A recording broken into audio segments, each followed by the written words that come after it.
প্রিয় বন্ধুরা, আসসালামু আলাইকুম। সবাই কেমন আছেন? আমি প্রতিদিন বাথরুম থেকে গোসল করে আসার পরে এখানে আমি কাপড় চোপড় চেঞ্জ করার পরে তেল দিয়ে মাথাটা ধুয়ে কিভাবে এখান থেকে আমি গাড়িতে উঠি আপনাদের দেখাবো।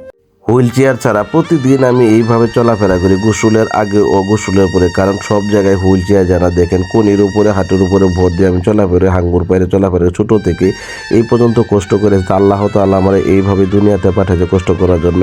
তো আগে অনেক ছোট ছিলাম, তখন আমার শরীর একটু পাতলা ছিল, তখন চলাফেরা করতে তেমন একটা কষ্ট হয় না। এখন আমার শরীরটা ভারী হয়ে গেছে, চলাফেরা করতে অনেক কষ্ট। তারপরে কিছু না, আলহামদুলিল্লাহ, আল্লাহ কাছে লাখো লাখো শুকরিয়া।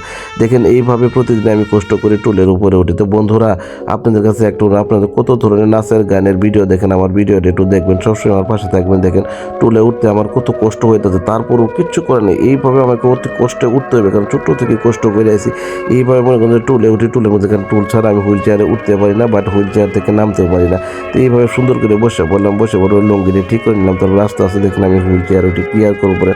তো বন্ধুরা, আমার সবসময় আমার পাশে থাকেন, আমার একটু বেশি বেশি ভালোবাসা দিবেন। আপনাদের ভালোবাসা নিয়ে আমি সামনের দিকে এগিয়ে যাই। আপনারা সবসময় আমার পাশে থাকবেন, আমার প্রতি একটু খেয়াল রাখবেন, কত ধরনের ভিডিও, আমার ভিডিওগুলো একটু দেখবেন বন্ধুরা প্লিজ। প্রিয় বন্ধুরা, আপনারা সবই দেখলেন আমি কিভাবে গাড়িতে উঠে আপনাদের দেখালাম। তো ভিডিওটা বেশি বেশি করে শেয়ার করবেন, সবার কাছে আমার একটা অনুরোধ থাকবে।